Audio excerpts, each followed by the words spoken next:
It's Friday, July 8th, and this is your coffee break on the HAN Network. I'm Kate Czaplinski, and we're coming to you from Dunning Field in New Canaan, getting ready for the Grip It and Rip It football tournament. But we'll be hearing more about that later with our sports director, Frank Granito. Of course, later in the show, we'll also be doing a rundown of the top stories of the week and taking a look at the local headlines, as well as a look back on this day in history with Donald Ang. But first, on to today's news.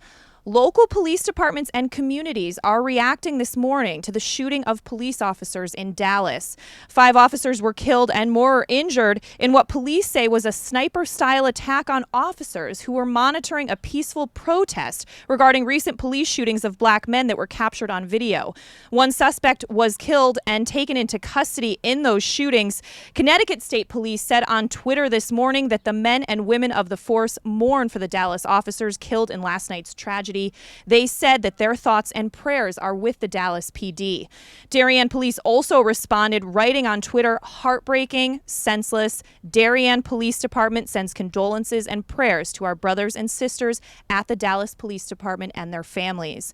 In Weston, there will be a prayer vigil at noon today for the public in the meeting room at Weston Town Hall to pray for the fallen Dallas police officers. There will also be a lowering of the flag in front of Town Hall. And in other news this morning, a Stratford man was arrested Thursday in connection with a pair of suspicious fires on Riverview Place. 51-year-old Michael Sherwood was charged by Stratford police with 2 counts of third-degree arson, 2 counts of criminal trespass, and 1 count of first-degree criminal mischief. Police said that Sherwood threatened officers while he was being booked and was additionally charged with threatening and refusal to be fingerprinted. Sherwood is scheduled to appear in court July 18th. Police said they determined that Sherwood had started 2 fires at that residence because the previous residents were required to move out when the new property owners took possession. But you can follow more on that story at StratfordStar.com.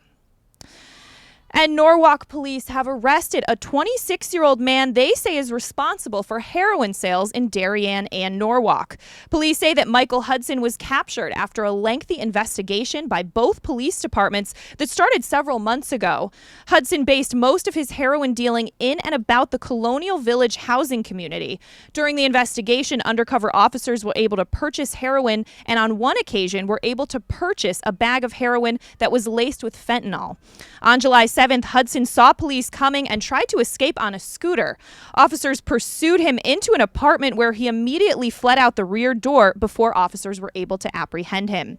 Officers recovered a bundle of heroin, about 10 bags from Hudson at the time, and they recovered a loaded 9mm handgun during that investigation.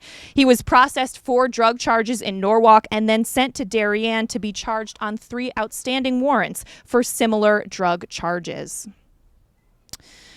And police say that a couple trying to escape a storm was injured after lightning hit a nearby tree at a West Haven beach yesterday.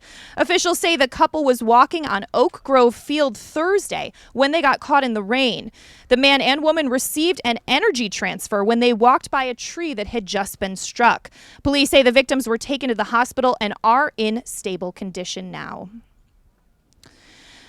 And a former West Hill High School basketball player carrying a loaded gun during a foot chase on the west side Tuesday evening was almost fired on by police when he disregarded commands to drop his weapon. The Stamford Advocate reports that the incident began shortly after 7 in the evening when police fielded a complaint about a large group of young men smoking marijuana in Carwin Park, which was filled with residents enjoying the summer evening. Patrolmen arrived, quickly followed by narcotics and organized crime squad officers. As officers stepped out of their unmarked car, they spotted 18-year-old Parrish Rowell of nearby Hazel Street standing with the men cited in the pot complaint. Conklin said officers knew of Rowell, who was named most valuable player at the West Hill Danbury FCAC championship game back in March, and heard on the street that he had been carrying a gun over the past few days. Rowell saw the officers getting out of their car and began to walk away before running toward West Main Street. Officers chased him to a fence bordering a condo complex and saw that Rowell had a black handgun in his hand. He was ordered to drop the weapon and initially refused to put the gun down as officers confronted him with their guns. He eventually dropped the handgun but leaped over a fence and continued the chase before before eventually being tackled by an officer in a nearby park and taken into custody.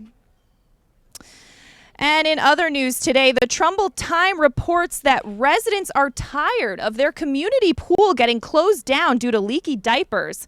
Unfortunately, they say it's not uncommon each summer for Beach Pool in Trumbull to get closed down for what the Parks and Recreation Department calls fecal matter in the pool caused by diaper leaks. And it's been happening this summer already, according to Town Council member Michael London, and many are fed up.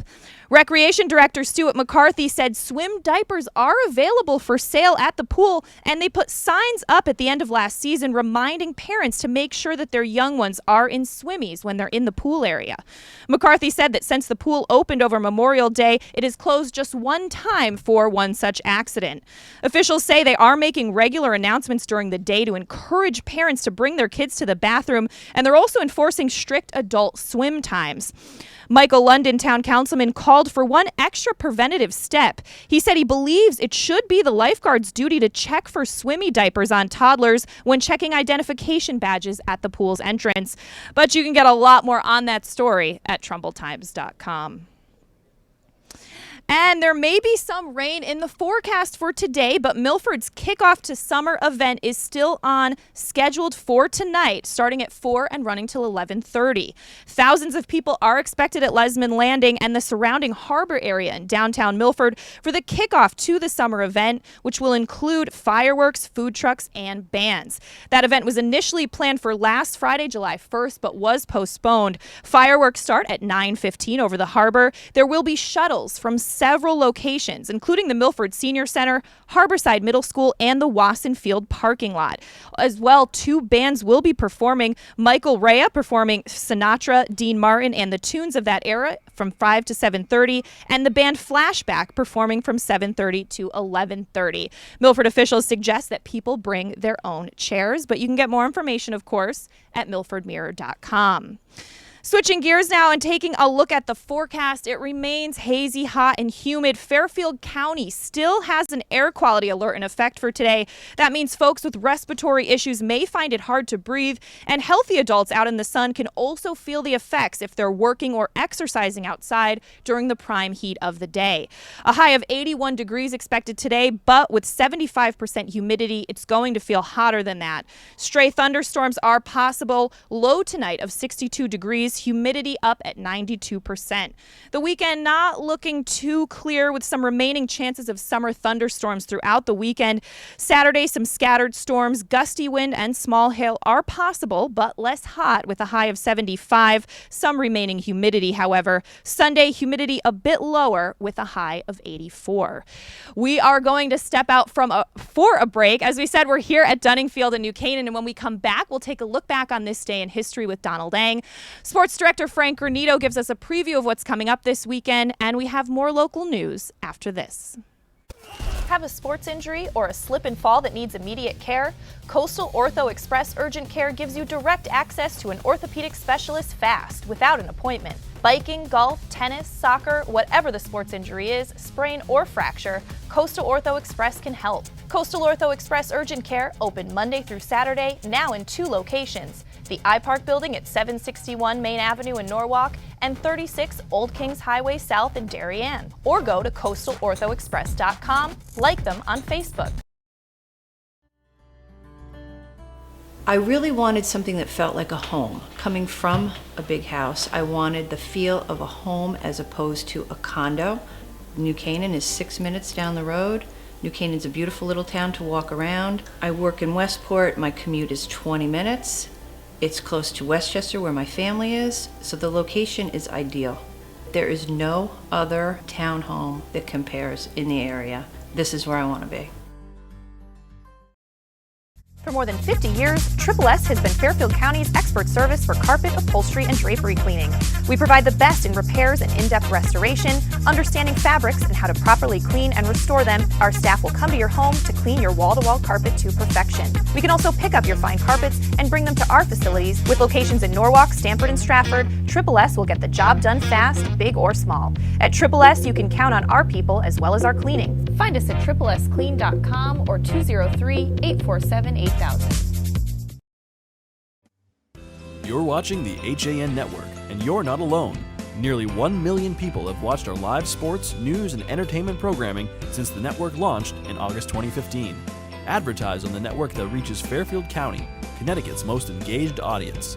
Contact Advertising Director Jessica Murrin at 203-273-7312 or email jessica@han.network. Back on this July 8th edition of your coffee break on the HAN Network. I'm Kate Czaplinski, live from Dunning Field in New Canaan, but we're going to throw it over to Donald Ang in studio for a look back on this day in history. Check it out. It was a splendid end to the Midsummer Classic. But first though, we go to 1776. A 2,000-pound copper and tin bell rings out from the tower of the Philadelphia State House in Philadelphia, summoning citizens to the first public reading of the Declaration of Independence. 4 days earlier, the historic document had been adopted by the Continental Congress, but the bell was not rung to announce the issuing of the document until it got back from the printers. To 1853, the Perry expedition arrives in Edo Bay with a treaty requesting trade and an end to Japan's 220-year policy of isolation. Well, actually, request is a bit of a tepid word. The request was delivered literally at gunpoint. The expedition, consisting of 4 warships, had opened the visit with several volleys of cannon fire. 1889, the first issue of the Wall Street Journal is published by Charles Bergstresser, Charles Dow, and Edward Jones. Yes, those Dow and that Jones. The journal is the largest circulating newspaper in the U.S., with a circulation of about 2.4 million. The paper has won 39 Pulitzer Prizes. Finally, now we go to 1941 for this. Russell pitches, Williams swings, there's a high drive, going deep, deep, it is a home run against the tip top of the right field stand. A tremendous home run that brought in 3 runs and turned what looked to be a National League whip into an American League 7-5 win. Yes, that was Ted Williams homering to win the All-Star game in what we now call walk-off fashion. Back then, they didn't need silly gimmicks to get the players to actually try to win the game. At the time of the 1941 game, Joe DiMaggio was 48 games into his record 56-game hitting streak, and Williams himself, nicknamed the Splendid Splinter, was on his way to becoming the last player to hit 400 for a season. That's a look back in history for today, July 8th, and I'm Donald Ang. Thanks so much to Don in studio. We're back here live at Dunning Field in New Canaan, getting ready for Grip It and Rip It 7-on-7 football tournament. And I'm excited to welcome to Coffee Break our new sports director, Frank Granito, who may be new to this position, but he is no stranger to the FCAC. And we're going to have him a lot more on Coffee Break coming up soon. But Frank, tell us what's coming up this weekend. Thank you, Kate. So we have the 9th annual Grip It and Rip It tournament to be held here at New Canaan High School. It's an unbelievable event. It'll feature 32 teams this year, 7 from our FCAC conference and 1 from north of the border, as we have a team from Canada traveling all the way down. The games will start at 2:30. They'll be played across 4 fields here at the campus of New Canaan, and we'll see 20-minute games that feature basic 7-on-7 rules. All right, it's going to be an exciting weekend, Frank. Thanks so much. And we are going to be getting Frank a lot more on Coffee Break. Look forward to it. Thank you, Kate. And we'll be live for Nutmeg Sports here at 2 o'clock as well. That's right. All right. 1 o'clock. 1 o'clock. 1 o'clock, Nutmeg Sports. Sorry, you pointed. Josh Fisher confused us. That was his fault. He held up one finger, and we thought he meant 1. 2 o'clock, it's going to be a great Nutmeg Sports. What are you guys going to be doing? We will have players and coaches from the FCAC and other teams in the tournament joining with us. John Kovac will co-host with me. We will have Joe Buffard of Football University joining us to talk about some of the key recruits that will be coming out of this area for the 2017 class. All right. Thanks so much, Frank. Now, just recapping a few of the top stories we're following today that we mentioned at the top of the hour. Local police departments and communities are reacting this morning to the shooting of police officers in Dallas. 5 officers have been killed and more are injured following what police say was a sniper-style attack on officers who were monitoring a peaceful protest. So far, 1 suspect was killed and others taken into custody. Connecticut State Police wrote on Twitter this morning that the men and women of the Connecticut State Police Force are mourning the Dallas officers killed in last night's tragedy. They said their thoughts and prayers are with the department. Darien Police on Twitter wrote, "Heartbreaking, senseless. Darien Police Department sends condolences and prayers to our brothers and sisters at the Dallas Police Department and their families." In Weston, there will be a prayer vigil at noon today for the public in the meeting room at Weston Town Hall to pray for the fallen Dallas officers. There will also be a lowering in front of the flag there in Weston. And as we mentioned earlier, a Stratford man was arrested Thursday in connection with a pair of suspicious fires on Riverview Place. 51-year-old Michael Sherwood was charged with 2 counts of third-degree arson, 2 counts of third-degree criminal trespass, and 1 count of criminal mischief. Police say Sherwood threatened officers while he was being booked, and so was additionally charged with threatening and refusal to be fingerprinted. Sherwood's scheduled to appear in court July 18th. Police say they determined that he'd started the 2 fires at the home because the previous residents were friends of his and were required to move out when the new property owners took possession. And Norwalk police have arrested a 26-year-old they say is responsible for heroin sales in Darien and Norwalk. Police say Michael Hudson was captured after a lengthy investigation by both police departments that started several months ago. Hudson based most of his heroin dealing in and about the Colonial Village housing complex. During the investigation, undercover officers were able to purchase heroin, and on one occasion were able to purchase a bag of heroin that was laced with fentanyl from Hudson. On July 7th, Hudson saw police coming and tried to escape, they said, on a scooter. They pursued him into an apartment where he immediately fled out the rear door before being apprehended. At the time, officers recovered a bundle of heroin, which is 10 bags, and they also recovered a loaded 9mm handgun during that investigation. Origin and possession of the handgun are under further investigation. Hudson was processed for charges in Norwalk and then sent to Darien to be charged on 3 outstanding warrants for sale of narcotics. We are going to step out for another break here, and when we come back, we're going to recap the top stories of the week, the ones that got the most reads across all of our HAN Network community news sites, coming up on your coffee break after this.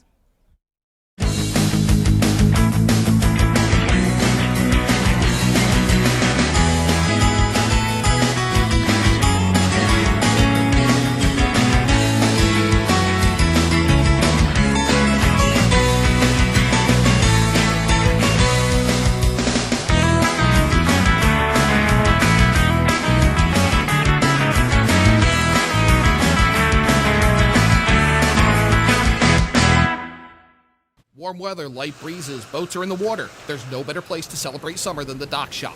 Whether in Darien at 51 Tokenique Road or Westport at 609 Riverside Avenue, the Dock Shop is where you'll find everything you need to kick off summer. From the latest summer apparel to the newest fishing tackle, the Dock Shop will help you get the most out of your next beach day or harbor cruise. At the Dock Shop, you'll find a wonderful selection of items made in the USA and right here in New England, all with a distinct nautical flair. Boater, beach bum, fisherman, or simply love the coastal lifestyle, this is a unique place to shop. DockShop.com. Mosquitoes, ticks, gone. Guaranteed. That's what Mosquito Squad guarantees as America's most trusted mosquito and tick control company. Locally owned and operated, over 90,000 homes have been protected by Mosquito Squad using their dual protection method for season-long protection, which includes barrier spray service for eliminating mosquitoes and adult ticks, as well as supplemental programs to increase tick control. They use only USDA organic options, which are safe and non-toxic. Contact them today at www.squadctny.com or 203-893-4309. Mosquito Squad. No bugs, no bites, no kidding. I'm John Kovach. I'm a newspaper editor. I'm a high school football coach. I'm a television presenter. And I want you to love fishing as much as I do. Tune in to Yankee Fisherman, Thursdays at 1 on the HAN Network. It's like going to the tackle shop without leaving your office. We are back on this Friday edition of your coffee break on the HAN Network. As you can see, we're here live at Dunning Field in New Canaan. As we've been saying, we're getting ready for Grip It and Rip It football, where there's going to be a lot more on that coming up later today. But first, we're going to take a look at the top stories across all of our HAN Network community news sites this week, the ones that got the most reader views and feedback. And one of those top stories was that a Trumbull driver who stole a rented car and crashed into a vehicle that was being driven by Trumbull Town Clerk Suzanne Burr Monaco back in February reportedly had heroin in his system at the time. Trumbull resident Hunter K., who's 24 years old, was back in the news last Friday, July 1st, when police arrested him at his home on the second of two warrants stemming from a nearly fatal two-car accident on Churchill Road that took place back on February 3rd.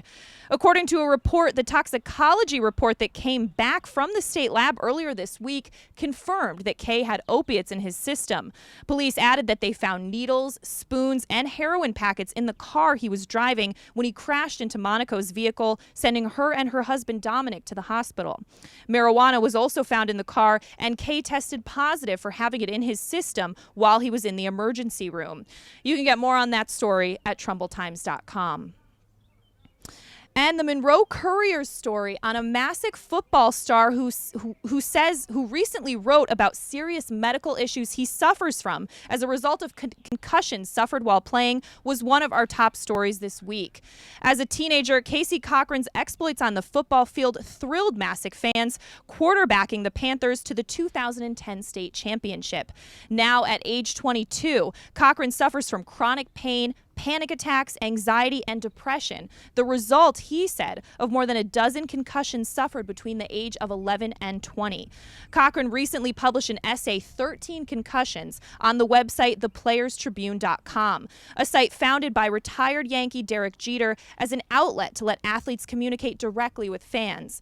In his piece, Cochran recounts the play that ended his career, a hard hit from an opposing linebacker. There is much more on that story at monroecourier.com. And Casey Cochran will be a guest on Monday's Nutmeg Sports with Frank Granito at 2 o'clock. And one of the most clicked on stories of the week is that New Canaan's post office on Locust Avenue is turning out to look just like the rendering. The two-story federal-style brick building is on track for its August completion.